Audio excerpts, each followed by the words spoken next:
નમસ્કાર દર્શક મિત્રો, @ગુજરાતમાં આપનું સ્વાગત છે। શિસ્તબદ્ધ પાર્ટી ગણાતી ભાજપમાં અંદરો-અંદર ચાલતો આંતરિક વિવાદ ઘણી વખત ખુલીને બહાર આવતો હોય છે, જ્યારે ઘણી વખત આંતરિક વિવાદ હોવાના સંકેત મળતા હોય છે અને હાલ પણ ભાજપના અંદર કુછ તો ગડબડ હૈ જેવા સંકેત મળી આવ્યા છે।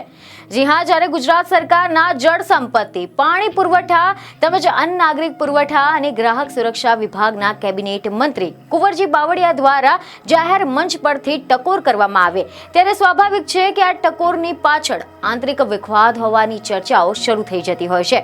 તો ચાલો જાણીએ કે સમગ્ર મામલો છે શું, કેબિનેટ મંત્રીએ જાહેરમાં શું ટકોર કરી હતી।